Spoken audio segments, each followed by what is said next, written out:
use jargon, or ask everybody to put themselves in a position where they don't know anything about the technique, and then we have a look at and examine how people are conveying it. I often get them, last term, for instance, we got them to design their own brochure, and then we had to look at the brochures and we had to look at the wording on it. That was very helpful for them. Or designing a business card, or, I try to, before they leave the training course, have some idea how to promote themselves. Some people make very rapid progress with the technique, and other people make very slow and halting progress. What do you see as the keys to helping someone make more rapid progress?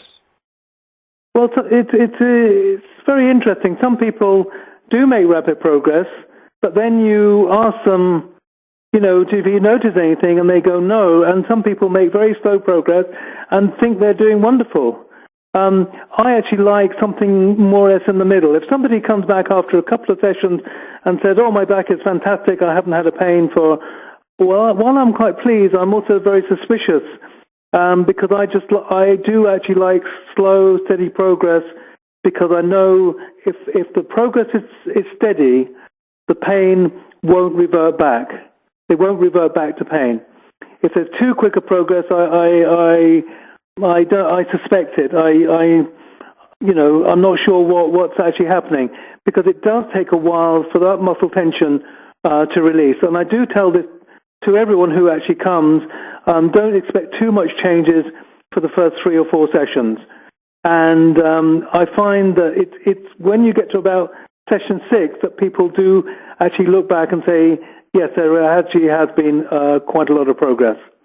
And I do ask people to keep some sort of diary or write on the calendar, the level of pain that they actually have, and then they can see it decrease over a few weeks. How do you teach inhibition without using that word? Just take a moment of pausing and really think about the movement you're just about to make. So let's say it's somebody picking their keys off the coffee table. I would actually get them to do it without inhibition, just do it in the normal way. And invariably what actually happens, people just bend from the waist. They don't bend their knees. Now I actually show them how to do it, and then I just say, yeah, but nothing's really going to change until you actually just stop for a second and choose to do it the new way. That's all. So the word inhibition doesn't even come up, because when you use the word inhibition, people often think of the Freudian term. They don't actually like it because it means inhibited and not being really yourself. So I actually just avoid the word altogether. I went to the physiotherapist yesterday. I was having some problems with my knee because I've been doing a lot of full squats. And he told me, don't do full squats. They're bad for your knees. Do you have any opinions on squatting? Oh, I think squatting is excellent. It's not really bad on the knees. It's just if you have tension in the squat, it's more how you're doing it. And what I would actually do is, if somebody comes to me with a back problem, I think squatting is one of the best things for a lower back. But often people, often a bit too goal-orientated. They try to go down too far, too much. So all you do is you just do it gradually. And you just bend the knees and you just send the knees forward and away from each other. A lot of people are squatting with their feet either too close together or their knees not going out. If you have a look at a child, the way they squat, or someone from India, it's a totally different way than how we squat in the West. So just squatting, I would actually put your feet way, way apart, a bit like the McDonald's way. And then as you go down, you really direct the knees over the big toe, so the knees are going away from each other. And then just go down as far as feels comfortable. Okay? And then the next day you go down a little bit further, and just do it in small stages. So what school of the technique do you belong to? Are you McDonald? Are you Walter? Or what are you? I try not to belong to anything. The people who trained me were, I suppose they were Carrington trained, and then I met a lot of teachers who were trained with Marjorie Barstow, and then I came with a lot of teachers who were trained MacDonald, and I think everybody has something really valuable to offer.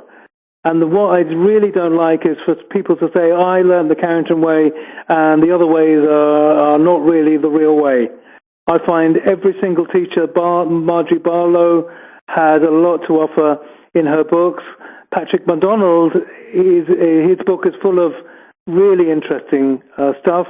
I reread it just very, very briefly, maybe in the summer, and I found it excellent.